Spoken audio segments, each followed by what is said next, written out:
स्वामी जी के शब्द थे उस बनावटीपन के लिए। परम कल्याण ना हो जाए तो बताना, गुरु के बिना मुक्ति। गुरु बनाने की जरूरत नहीं, वचन सुनो, मानो और जाओ।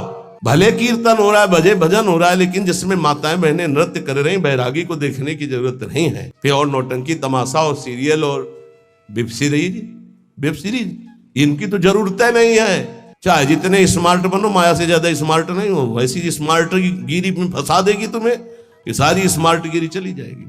किसी बाहरी साधक से पूछा कि मोबाइल में आप, बोले बस गेम खेल लेते हैं। अरे यार, गेम खेलना है तो नाम का गेम खेलो, मंत्र का गेम खेलो, हाँ, वाणी जी का पूरा गेम खेलो। क्या शुरू करो उल्टा चतुरासी जी। इसलिए एकांत में भजन बहुत जरूरी है। इतना भजन कर लो कि तुम्हारे हृदय में मौत का डर खत्म हो जाए। मरने से जो डरने का भय है वो खत्म हो जाए, तब जानो कि अब हमारा थोड़ा भजन रंग लाया है। कभी भी इन भोगों की हानि हो जाने पर मुख म्लान करके उदास निराश मत हो, क्योंकि ये कोई लाभ नहीं था जिसे तुम हानि मान रहे हो कि वो वस्तु नष्ट हो गई, धन नष्ट हो गया, हमें तो सबने छोड़ दिया, हमारा तो उपहास करते। कुछ नहीं, ये लाभ ही नहीं था। यदि नाम जप कर रहे हो तो भगवान तुम्हारे हैं, तो तुम्हें सुख कैसे आ सकता है? नहीं, यहां मना कर रहे, हृदय मुख म्लानि निकृद्धा निबुद्धे। अय बुद्धिहीन, किसी भी हानि में तू उदास मत हो। ये कोई हानि है? तो बोले हानि फिर किसे कहते हैं? बोले हानि हरिवंश के नाम अंतर परे। अगर आप राधा राधा जप रहे हो, कृष्ण कृष्ण जप रहे हो, श्री हरिवंश राधा वल्लभ श्री हरिवंश, कोई भी हानि हो गई, उदास होने की जरूरत नहीं है। मेरे स्वामी ने एक सेकंड में पलक झपकते अनंत ब्रह्मांड रच दिए। वो जब जैसा चाहेंगे कर देंगे। जोई जोई प्यारो करे सोई मोई भावे। मुझे निराश या मुख म्लान करने की जरूरत नहीं। देह स्त्री वित्र पुत्रादिशु नहीं। बहुत पवित्र बात करे। देह तुम्हारी और स्त्री और पुत्र और वित्त अर्थात धन पुत्र स्त्री शरीर ये तुम्हारा न, ये नहीं है तुम्हारा, न है। कैसे नहीं है? तो सब फाइनल में आओ। ये शरीर जाएगा तुम्हारे साथ? नहीं। पत्नी नहीं, पुत्र नहीं, बैंक बैलेंस नहीं। तो कह रहे देह स्त्री वित्त पुत्र आदिश नहीं। इसलिए मम धीर मित्र बुद्धि, अपनी बुद्धि को बचाओ, इनसे ममता ना होने पावे, इनमें भगवत भाव करो। स्वशत्रुष पीड़ायाम समन्तात, कोई कितनी भी पीड़ा दे उससे दुश्मनी ना होने पावे। क्यों? क्योंकि मुझे भगवत प्राप्ति करनी है ना। और भगवत प्राप्ति उसी को होती विश्व में जिसका एक भी दुश्मन नहीं होता। ध्यान दो, ये जन्म बहुत दुर्लभ है। कितना एक एक बात को एकदम अलग अलग करके बता रहे हैं। तुम्हारे पास धन है, स्त्री है, पुत्र है, मकान है, बड़े मित्र हैं, फाइनल में तुम्हारे पास कुछ नहीं है। राधा राधा नाम जप करो, है, अब तुम्हारे पास है, नाम जप है। साधु संग, हाँ ये तुम्हारे पास है। वाणी गायन, हाँ ये ठीक है। दूसरों की परोपकार भरी सेवा, हाँ है तुम्हारे पास संपत्ति है, ये जाएगी आपके साथ। मम धी माने बुद्धि, मम माने मेरा। इनको कभी मेरे भाव से स्वीकार मत करो कि मेरी पत्नी, मेरा पुत्र, मेरा धन, मेरा मकान। तुम्हारा शरीर भी तुम्हारा नहीं है, ये छूट जाएंगे यही। तो क्या भाव करें इनसे? भगवत भाव। इनमें जो पावर है उस सब में भगवान बैठे हैं, ऐसा भाव करोगे तो ये भाव तुम्हारा उद्धार कर देगा, संसार में फंसने नहीं देगा। और स्वशत्रुष पीड़ायाम समन्तात, शत्रु भाव रखकर कोई हमसे कितनी भी हमें पीड़ा दे, हमको उससे शत्रु भाव नहीं होने देना, क्योंकि मुझे भगवत प्राप्ति करनी है। अगर एक से भी शत्रु भाव हो गया तो भगवत प्राप्ति में बाधा पड़ जाएगी। ये पक्की बात सब। अगर कोई तुमसे दुश्मनी करता है, यद्यपि बहुत कठिन है कि वो सामने से कटुवचन बोले, हम हाथ जोड़ के निकलना पड़ेगा, क्योंकि तुम्हें महान पद में जाना है, तो हाथ जोड़ना पड़ेगा तुम्हें। फिर और बड़े बड़े पद, और ये तो परम पद है, इसमें पूरे विश्व का वोट चाहिए। हरिवंश नाम लीन जे अजात शत्रुते सदा, प्रपंच दंभ आदि दे तहां कछु न पेखे। सेवक जी महाराज कह रहे हैं, अगर भगवत प्राप्ति करनी है तो पूरे विश्व में कोई भी एक शत्रु नहीं, शत्रु पैदा ही नहीं हुआ। अजात शत्रु भक्त होता है, उसका शत्रु ही नहीं, तो क्या उसकी दुश्मनी या कोई उससे द्वेष नहीं करता, कोई उसको गाली नहीं देता, कोई अपमान नहीं करता? नहीं होता, रोज होता है। पर उनमें भगवत भाव किया जाता, मेरे प्रभु क्यों वो तो ऐसी बात कर रहा है, ऐसी चेष्टा कर रहा है, ऐसे नहीं। 100 रूप में प्रभु आकर के सैकड़ों रूप में प्रणाम करके सम्मान बढ़ा रहे, तो 2-4 रूप में आकर उसका बैलेंस ठीक कर रहे हैं। बड़े कृपालु हैं। अगर आपको गुस्सा आ गया तो आपने प्रणाम का भोग स्वीकार किया है, तो फिर आपका परमार्थ रुक जाएगा। क्या बात है, कितना सुंदर भजन है, कितना इनका यश है, कितनी कीर्ति। एक तो ये हुआ, और दूसरा ये हुआ गाली गलौज अपमान, ऐसी मुद्राएं जो क्रोध भरी, जो द्वेष भरी। तो ये ना जाए कि गाली गलौज करने लगे, लड़ने लगे, आपका परमार्थ रुक जाएगा। वो चाहते ही हैं माया के पार्षद कि आप थोड़ा बोलिए, आप थोड़ा लड़िए उनसे। नहीं लड़ना, क्या करना है, और हाथ जोड़ के सर झुका के निकलना है। कल कुछ प्रेमी जन आए हुए थे संत वेश, तो उन्होंने कहा कि यदि हमारे गुरु को कोई निंदा करता है तो फिर हम उसके साथ क्या व्यवहार करें। आप कहते सब में भगवत भाव करो, क्या उसमें भी भगवत भाव करें? तो देखो, ईमानदारी से देखो तो क्या उसमें भगवान नहीं है क्या? आप ना तो नहीं कर सकते ना। जब सर्वम खलमिदम ब्रह्म, जब वासुदेवा सर्वम, तो उसमें भी तो है। हमको क्या करना है, पहले उसमें भगवत भाव करना। अपने को सोचना है कि मेरी गुरु निष्ठा की यहाँ परीक्षा ली जा रही, मेरे गुरुदेव की अवहेलना और निंदात्मक वचन बोल करके भगवान मेरी गुरु निष्ठा की परीक्षा ले रहे हैं। जैसे पार्वती जी के पास सप्तऋषियों को भेजा था, ऐसे मेरे पास इस निंदक को भेजा है।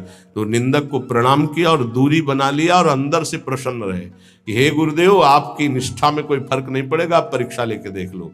वो गुरुदेव का भेजा हुआ परीक्षक है हमारा, वो गुरुदेव का निंदक नहीं है। जैसे सप्तऋषियों को महादेव जी ने भेजा पार्वती जी के पास, अरे मुंडों की माला धारण करते हैं, चिता की भस्म लगाते हो, इसके लिए तुम तपस्या कर रहे हो? ना उनके घर है ना द्वार है, बरगद के पेड़ के नीचे रहते हैं, अरे उदासीन रहते हैं। ऐसे दूल्हे की क्या जरूरत? दूल्हा दिलाए हम वैकुंठनाथ, जहाँ बड़े बड़े पार्षद भगवान की सेवा में लगे हुए लक्ष्मी जी चरण चाप रही। पार्वती जी को गुस्सा आया था क्या? नहीं, उन्होंने कहा कि आप बढ़िया उपदेश कर रहे हैं, माना कि महादेव अवगुण भवन, माना आपकी बात, विष्णु सकल गुण खान, ये भी माना, लेकिन जाकर मन जैसन रमे ते ही सन। हमने तो वर्ण कर लिया है भगवान शिव को, कोटि जन्म लगर हमारी बरों शंभुनता रहो को। क्या निष्ठा माता जी ने प्रकट की।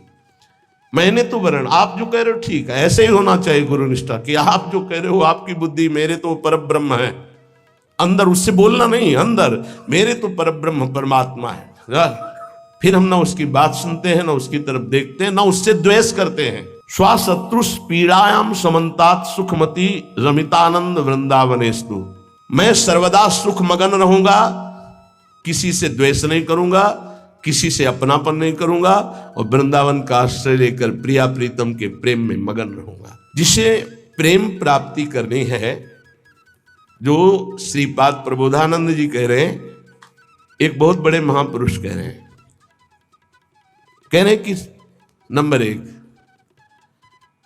ये इस बात सहने के लिए निरंतर नाम जप चाहिए। जो अभी तक आपने सुना, मोक्ष कड़वा लगने लगे, समस्त इंद्रियों भोग नरक के समान लगने लगे, समस्त भोगों में विष दिखाई देने लगे कि ये तो पूरे तीनों शरीरों को नष्ट करने वाला है, गंदा करने वाला है। और हृदय से हमारे कि इंद्रियों का जो विलास है ये तो नरक तुल्य है, लेकिन सिद्धियां भी ये माया का जाल है। नहीं चाहिए मुझे कोई सिद्धि, मुझे भगवत प्रेम चाहिए। भगवत प्रेम प्राप्त करने के लिए समस्त संसार की स्त्री शरीरों में जगदम्बा बुद्धि होना अनिवार्य है, और समस्त स्थिर और चेतन जड़ चेतन में भगवत बुद्धि होना अनिवार्य है। अपना शरीर, अपनी पत्नी, अपना पुत्र, अपना धन, अपना मकान, ये अपना नहीं है, अंतिम में छूट जाएगा। ये वैराग्य बुद्धि होना अनिवार्य है।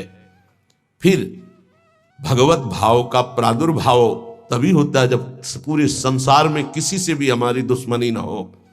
अब ये सब कैसे होगा? तो बोले नंबर 1, निरंतर जो नाम जप करता हुआ मालिक से प्रार्थना करता रहता है। मालिक कौन? अपने इष्ट से, कि हे प्रभु मुझे ऐसी सामर्थ्य दो कि कोई भी विषय मुझे परास्त न कर पावे, और पूरे संसार में मेरा किसी से भी द्वेष न हो। अद्वेष्टा सर्वभूतानाम, गीता जी भी कह रही, अद्वेष्टा सर्वभूतानाम, किसी भी भूत प्राणी के प्रति हमारा द्वेष दोष भाव ना हो। पहला, निरंतर नाम जप और प्रभु से प्रार्थना। इसमें लिखा है मालिक से प्रार्थना, अपने स्वामी श्री हरि से, इष्ट से प्रार्थना की मुझे ऐसी सामर्थ, प्रार्थना में बहुत सामर्थ है। अरे बहुत सावधानी की जरूरत है। किसी के प्रति जरा सा भी दोष चिंतन, जो भजन जिनका एक तार चलता है, बड़ी बाधा खड़ी हो जाती है। श्री रूप गोस्वामी जी लीला चिंतन कर रहे हैं, उसमें दिखाई दिया कि प्रियाजू पुष्प चयन कर रहे, ये पुष्प तो लालजू गोदी में उठा लिए, प्रियाजू ऐसे पुष्प का गुच्छा ले रहे, एक हाथ से डाल पकड़े हुए। लालजू ने देखा कि सुरक्षित डाल पकड़े प्रियाजू नजदीक की छुट्टी कुंज में, तो छोड़ दिया, तो प्रियाजू ऐसे और लालजू आनंदित हो रहे हैं। पूज्य श्री रूप गोस्वामी को भी हंसी आ गई कि लालजू को ऐसा विनोद सूझा। इस समय अत्यंत सुकुमार प्रियाजू डरप रही हैं। फिर लालजू ने अपनी गोद में ले लिया, फिर उनका शमन हुआ। जिस समय वो हंस रहे थे उस समय एक संत जा रहे थे जो लंगड़ा के चलते थे ऐसे ऐसे, और वो ऐसे अर्ध निमीलित नेत्रों में ऐसे हंस रहे थे। उनको दृष्टि गई कि अरे भगवान ने मुझे लंगड़ा बनाया है तो हंस रहे हैं, हम तो समझ रहे थे बहुत बड़े महापुरुष हैं और ये हमारी हंसी कर रहे हैं, ऐसा कैसे हो सकता है। हाँ ना, हमारा प्रारब्ध भोग है ना, हमारा पैर ऐसा है इसलिए हंसी का पात्र में। बड़े अंदर से दुखी हो गए, चले गए, लीला बंद हो गई उनकी। अब आप बताओ, उन्होंने सोचा नहीं, देखा नहीं, वो तो प्रिया प्रीतम को देख रहे थे। बड़े विकल हुए जब लीला बंद हो गई, तो फिर पूज्य श्री सनातन गोस्वामी से चर्चा की, क्योंकि दोनों महापुरुष की हमारी लीला बंद हो गई। उनका एक ही उपाय, वैष्णव अपराध बन गया। वो वैष्णव अपराध, किसी वैष्णव को अभद्र बोले या दुख पहुंचाए, ऐसा संभव ही नहीं। महाप्रभु चैतन्य देव की कृपा से ऐसा संभव ही नहीं है। कैसे ऐसे उनका है तो वैष्णव अपराध। अब ये विचार हुआ कि कैसे जाना जाए, कि किससे अपराध बना, कैसे जाना जाए, जब किया ही नहीं प्रकट में तो जाना कैसे जाए। तो बोले कोई वैष्णव दुखी हो गया है तो वैष्णव सेवा की जाए, आसपास के जितने संत सबको निमंत्रण दिया जाए, पता चल जाएगा, सबकी जूठन पाई जाएगी तो शायद पुनः अपराध कोई हुआ हो जाने अनजाने में तो उसका मार्जन हो जाएगा। ऐसा हुआ, आसपास के सब संतों को निमंत्रण दिया गया। वैष्णव जे ही उनके पास निमंत्रण गया तो नाराज होके बोले, पहले तो उपहास करके हंसी उड़ाते हैं, फिर निमंत्रण देते हैं, हमें नहीं जाना। तुरंत सूचना है कि वो नाराज है। अरे तुरंत रुक गए पूज्य श्री रूप गोस्वामी जी और कहा, प्रभु कब हमने आपका उपहास किया। तो उनका आप प्रभु प्रभु आप कर रहे हो, उस दिन हम जा रहे थे और जैसे हमारा भगवान ने पैर ऐसा कर दिया तो झटका मार के चलते हैं तो आप हंस रहे थे। तो उनका मुझे तो याद ही नहीं कि आप कब निकले और हम कब हंसे। तो उन्होंने समय बताया कि अमुक दिन उस समय। अच्छा, तो उनका प्रभु ऐसे बतानी नहीं चाहिए, पर आप नाराज हैं इसलिए बता रहा हूं। प्रभु उस समय हम लीला देख रहे थे, प्रियाजू पुष्प चयन करने की, तो लालजू गोद में उठा के वो पूरी घटना बताई और कहा, अगर ऐसा भाव में हम हंस रहे तो आप उसी समय निकल रहे होंगे, आपको ऐसा लगा तो प्रभु आपके लिए नहीं था, आप क्षमा कीजिए। वो तो प्रियालाल तो वो चरणों में गिरे जो दूसरे वैष्णव थे और कहा, अरे आप जैसे महापुरुषों के प्रति हमारा दोष भाव बन गया, क्षमा करो। वो तत्काल लीला प्रारंभ हो गई, तत्काल। अब आप विचार करो, जब दोष नहीं है वैष्णव दुखी हो गए तो लीला रुक गई। फिर अगर केवल स्वीकृति की हाँ ये गलत है, वो गलत कर रहे तो भी हाँ गलत है, नहीं, और भगवान की लीला भगवान जाने। नहीं, आप बताओ कि ये गलत है कि सही, नहीं तो हम कोई जज है क्या। जिनके सारे हम चल रहे उनके सारे वो चल रहे, उनसे पूछो जाके, चल जाओ राधा राधा राधा। कभी किसी का फाइनल करने के नहीं, तस्मात् शास्त्रम तो तुम्हारा।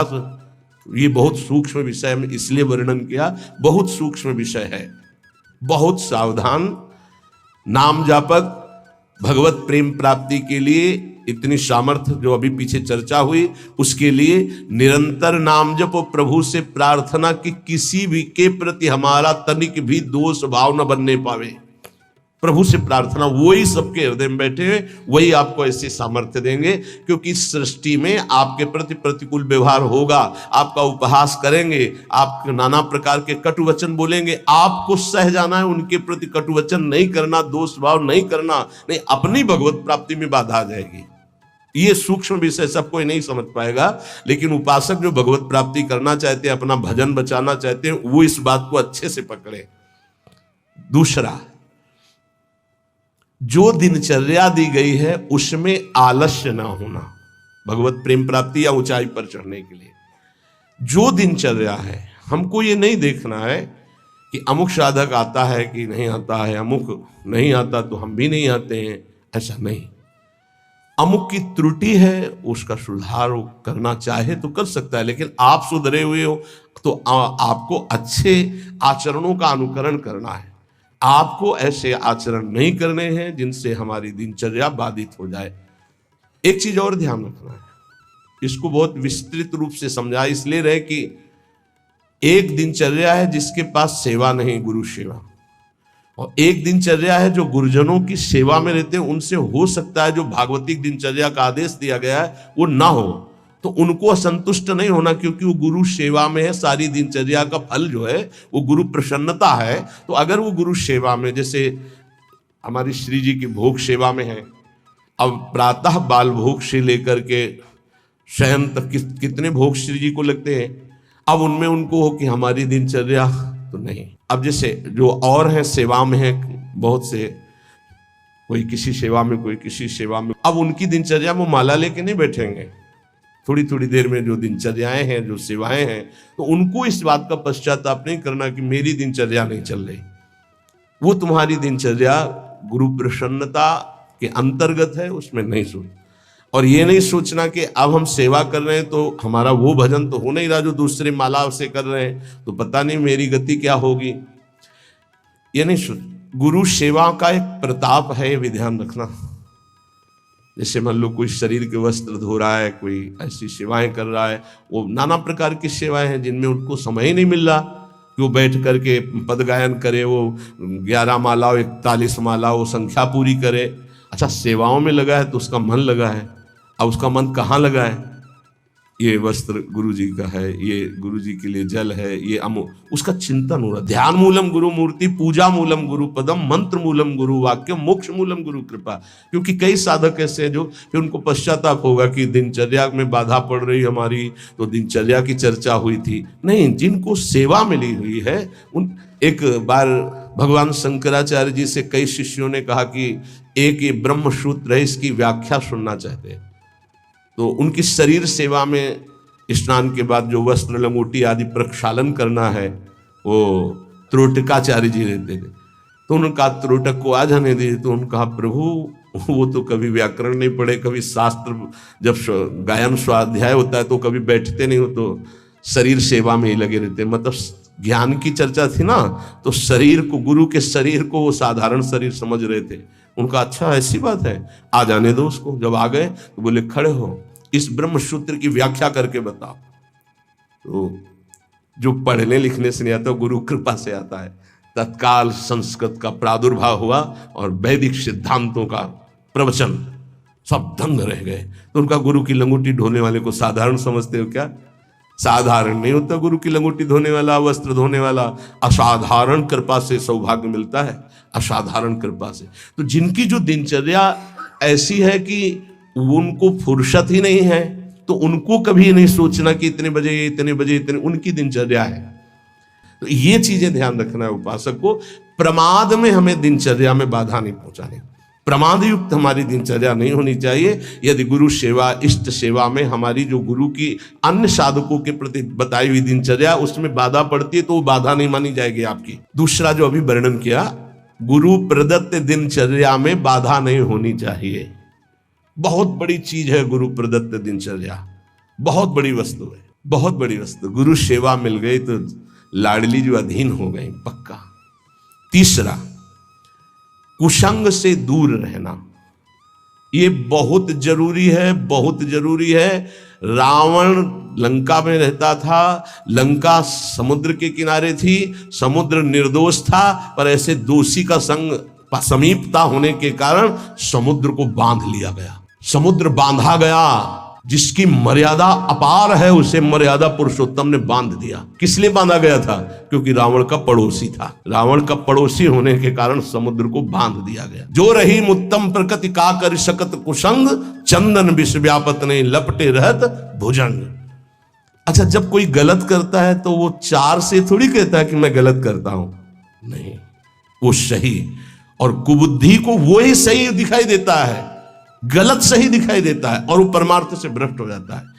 इसलिए कुसंग से बहुत दूर रहना चाहिए।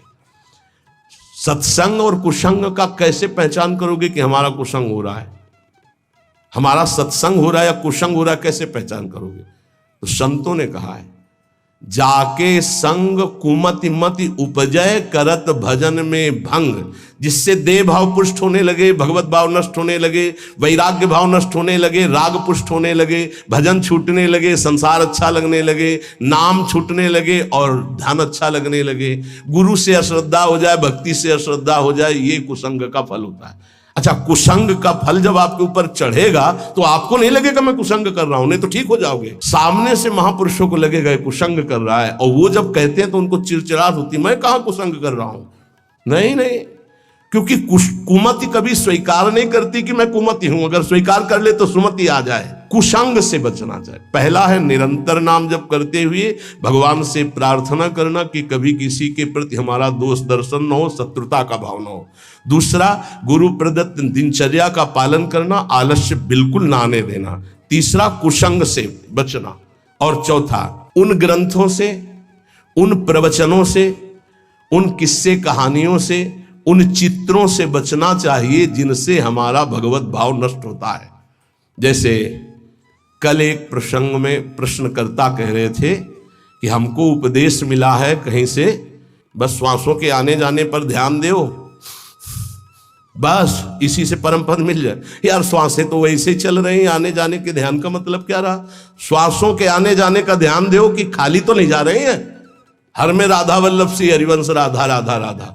जैसे कल आपसे कहा था, नाम रूप लीला धाम से हटा दे वो कुसंग होता है। वो बेचारा पर हमका थोड़ी श्रद्धा है हमारे प्रति, बोले श्रद्धा ही तो लाई है आपके पास, तो हमका आज से राधा राधा नाम जप कर, और प्रभु का जो रूप ध्यान में तुम्हारे प्रिय लगे, राम रूप, कृष्ण रूप, हरि रूप, जो भी, तुरंत ध्यान कर, उनके ध्यान में लग। ये बिहारी जो राधा रमन, जो राधा वल्लभ, जो साक्षात भगवत प्राप्ति के लिए ही तो विग्रह रूप धारण करके प्रकाशित हो रहे। कभी कभी जिसे हम सत्संग समझते हैं वो कुसंग बन जाता है। इसको ध्यान से सुनना। इसीलिए रोज सत्संग में घुमा के आ जाती है बात कि इष्ट मिले और मन मिले, मिले भजन रस रीति। अरे भगवान शिव नाम जप करते हैं, सनकादि नाम जप करते हैं, वो परमात्मा निराकार है, साकार है, सगुण है, निर्विशेष, पूरा का पूरा आपको समझ में आ जाएगा। फिर उनको समझाया कि गुरुदेव साकार है कि निराकार, जो उपदेश किए थे। बोले साकार है। प्रणाम करते हो? हाँ। माला पहनाते हो? हाँ। तो गुरुदेव की पूजा हुई कि नहीं? बोले हाँ हुई। तो उनका गुरुदेव मूर्त है कि अमूर्त? बोले मूर्त। तो उनका मूर्ति पूजा हुई कि नहीं? बोले हाँ हुई। तो हमको फिर काहे परेशान हो? समझे में नहीं आता है। अरे भाई, बहुत संभल के, बहुत संभल के, शास्त्रों में जो लिखा उसको समझना के लिए बहुत पवित्र बुद्धि चाहिए। परमात्मा निराकार भी है। कैसे निराकार है? देखो, आकार खंबे का इसमें है कि नहीं? और जब भावना किया प्रहलाद जी ने कि है, तो निकल पड़ा ना नरसिंह रूप में, तो है ना साकार। वो निराकार रूप से सब जगह हो, पुकारो तो साकार रूप होकर अभी दिखाई दे। वो साकार भी है और निराकार भी है। यहां जल है, इस वायुमंडल में जल है। देखो भला कहां गीला हुआ। और एक मशीन है, जो उसको ऑन करके रखो तो एक कमरे में 3.5 लीटर 4 लीटर पानी 4-5 घंटे में निकल जाता है, और कमरे में कहीं बूंद नहीं है। मतलब जल है, वाणी है, वाणी का मतलब आकाश शब्द है, वायु है, अग्नि तत्व है, इन सब कुछ विराजमान है, लेकिन निराकार दिखाई दे रहा है ना? कहां दिखाई दे रहा? सब साकार रूप में आ जाता है। वही साकार है, वही निराकार, कुछ अंतर नहीं। सबके हृदय में आकार, ये देखो बाहर, और अंदर बैठा हुआ है निराकार। और पुकारो तो आकार रूप के लेके आ जाएगा। राम, तो मर्यादा पुरुषोत्तम कमल नयन रूप धर करके वही आ जाए। वही रूप है, वही अरूप है, कोई अंतर नहीं। सब ज्ञान हो जाता है नाम जप से, सब ज्ञान। पर बचो ऐसे उपदेश से जिससे भजन ही ना हो पावे। ऐसी ग्रंथ हैं ऐसे, जैसे भगवान श्री कृष्णचंद्र जी ने गीता जो लिखी है, आप भगवान की वाणी को अपने भावना के अनुसार समझ लिए, लेकिन संपूर्णतया तो भगवान ही समझावे तो समझ पाओगे ना। सोई जाने जे देह जनाई। निंदा स्तुति के विषय नहीं है, पर यह बात है कि पूज्य श्री स्वामी राम सुखदास जी महाराज इतनी सरल भाषा में गीता जी का स्वरूप प्रकाशित किया कि मुझे लगता है कि अपने जैसे मंद बुद्धि वालों को भी भगवान की दिव्य वाणी समझ में आए। स्वामी जी का अवतार इसी बात के लिए हुआ था, गीता जी के लिए, श्री स्वामी राम सुखदास जी, कि साधारण से साधारण आदमी गीता के गूढ़ शब्द को, राष्ट्र को जान जाए। इतना बड़ा विस्तार से अमृत दे दिया गीता जी के भाव का। और ज्ञानदेव जी महाराज, एकनाथ जी महाराज, आद्य गुरु भगवान शंकराचार्य, जो बहुत से बड़े बड़े महापुरुषों ने गीता जी की टीका, हमें लगता है वो इन महापुरुषों की टीका के बाद अब हमको और कौन सा ज्ञान जानना बाकी रहेगा। एक बार एक सेवक वाणी श्री दामोदर दास सेवक जी की, नए नए हम थे तो हमको किसी ने दिया था कि पढ़ना महाराज जी को। हमारा ये काम था गुरु जी से जांच करवाए बिना हम किसी, क्योंकि पता है कि जिस विषय के हमें तो हमारे प्रमाण लगे, तो उनका महाराज जी ये वाणी जी प्राप्त हुई, वो किसी और। महाराज जी ने जो देखा ऐसे वाणी ली, किसी की भी लिखी हुई है ऐसे, लो, और तुरंत ऐसे फूल में लपेटा, बोले जाओ यमुना जी पधरा के आओ। और फिर ये वाणी आजीवन के लिए वो बस्ता में बंदी, लेकिन ये टीका जो लिखी हुई है ये पास गुरुदेव से, इसीलिए हम जितने भी साधक अपने, हमारे गुरुदेव ने जो पास किया है अर्थ, ये पूज्य श्री आचार्य चरण का, बस कोई भी हो गुरु से जो पास, बस वही। तो ये ध्यान रखना कि महापुरुषों ने जो टीका की है वो ऐसे अर्थ नहीं लिखा है। गुरुजनों की दृष्टि बहुत पैनी होती है, अपने बच्चे को कैसे बचाते हैं। ये उन ग्रंथों का अर्थ नहीं पढ़ना जिनको ब्रह्म प्राप्त, भगवत प्रेम प्राप्त महापुरुष प्रमाणित नहीं करते, उन ग्रंथों को नहीं पढ़ना बहुत ही भटकाव है। आपको सच्ची बता दें, वाणी जी को अपने अनुकूल करके अर्थ किया जाता है। वो महापुरुष जो क्षमता को प्राप्त है, चाहे गीता हो चाहे भागवत हो, हमारा किसी से अपनेपन वाला बात की बात नहीं कह रहा हूं। आज तक पूज्य श्री हनुमान प्रसाद पोद्दार जी महाराज के संपादन के किए हुए वाणी ग्रंथ में एक शब्द पर कभी संशय नहीं हुआ। आज तक पूज्यपाद उड़िया बाबा के उपदेश में कभी एक शब्द पर संशय नहीं हुआ। पूज्य श्री स्वामी राम सुखदास जी महाराज के एक शब्द पर संशय नहीं हुआ। जैसे पूज्य स्वामी जी का एक छोटी सी पत्रिका निकली थी ग्रंथ में, गुरु के बिना मुक्ति, स्वामी जी ने जो कहा उसके अंतर की बात समझ लो। स्वामी जी ने के पास इतनी शिकायतें पहुंची, रोना धोना और बड़ा विचित्र कोटि का उस समय जिनके प्रति शिकायत हुई थी,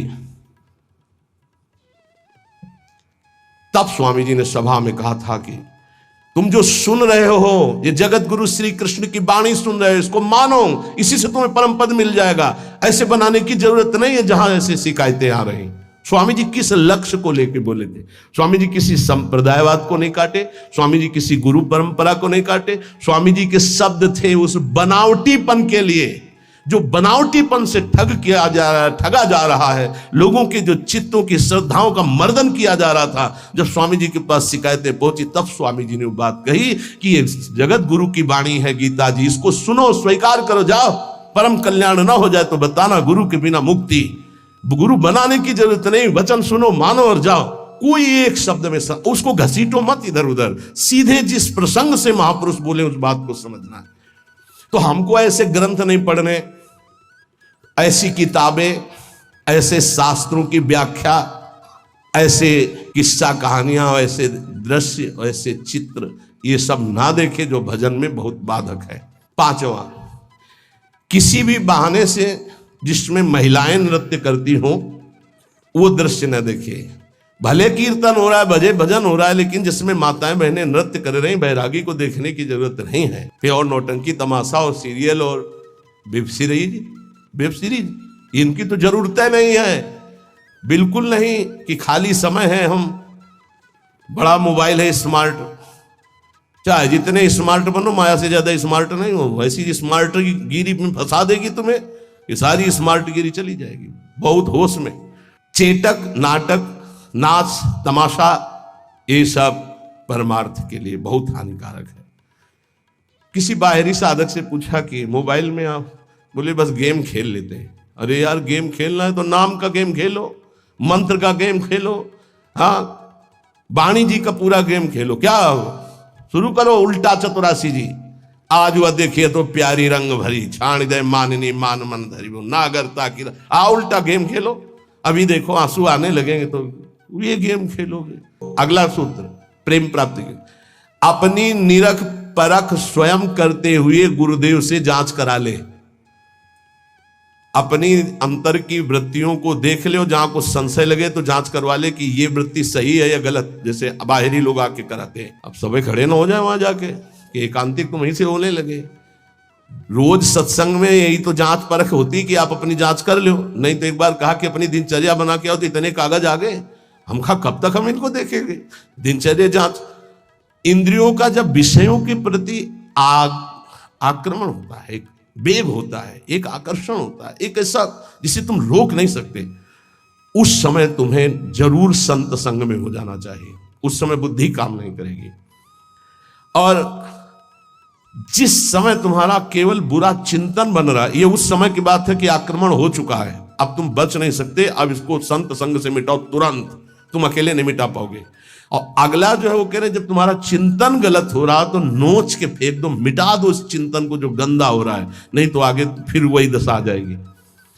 एकांत में इंद्रियां और मन साधक के ऊपर शासन करते हैं, उस समय साधक को अपनी इंद्रिय और मन की रखवाली करना है बस।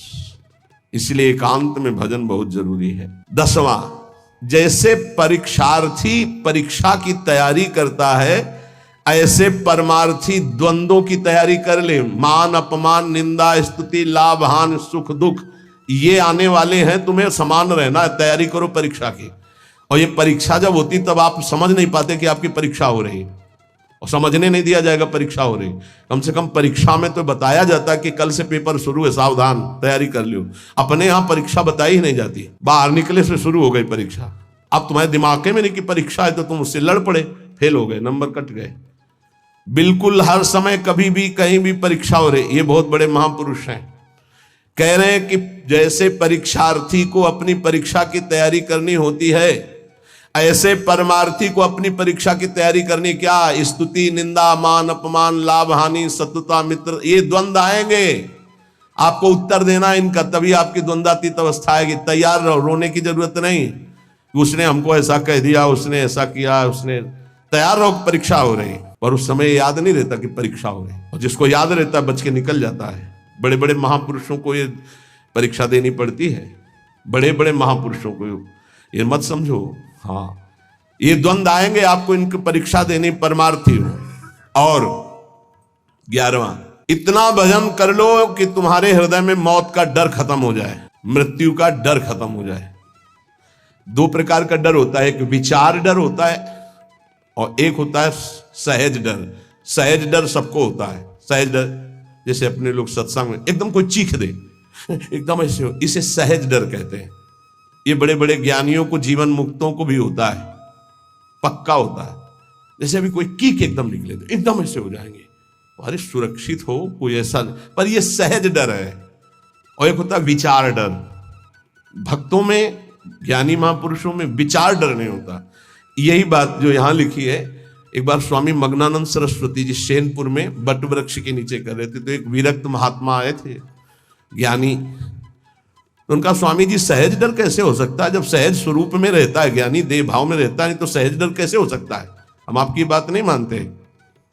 विचार डर तो होता ही नहीं, लेकिन सहज डर भी नहीं होता। कोई संसारी आदमी वो देह भाव से ऊपर उठे, महात्मा को चौकी लगाओ। वो बड़े सिद्ध पुरुष थे, बड़े, देखो जो भगवत प्राप्त होते बड़े मस्त रहते हैं, बड़े मौजे,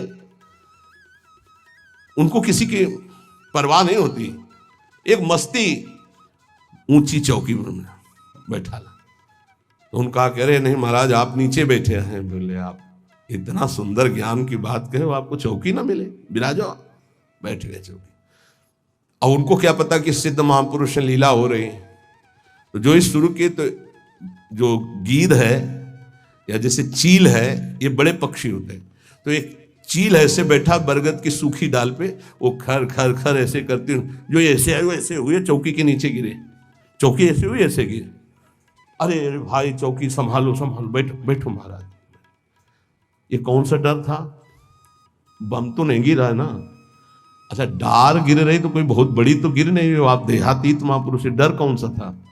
हंस दिए उनका, अच्छा अच्छा अच्छा अच्छा, अच्छे तो थे ही। उनका अच्छा अच्छा, परीक्षा हो गई। बोले इसे सहज डर कहते हैं, ये सबके ऊपर होता है। सहज डर सबको होता है, पक्का सहज डर।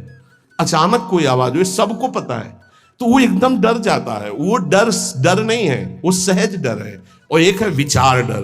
भक्त को विचार डर नहीं होता, तो कह रहे इतना भजन करो कि मृत्यु का डर खत्म हो जाए। खत्म हो गया मृत्यु का डर, मरने से जो डरने का भय है वो खत्म हो जाए, तब जानो कि अब हमारा थोड़ा भजन रंग लाया है। सबसे पहले मृत्यु का भय खत्म हो। देख लो, परख लगाओ मृत्यु का डर कैसे। अगर आज शाम तक डॉक्टर कहे कैंसर हो गया तो कैसा लगेगा? मृत्यु पर अगर विजय प्राप्त करनी है तो मृत्यु को याद रखना पड़ेगा। ये बात ध्यान रखो, जिसने मृत्यु को याद किया वो भगवान से चित्त जोड़ा, और जिसने भगवान से चित्त जोड़ा वो मृत्यु पर विजय प्राप्त कर लिया।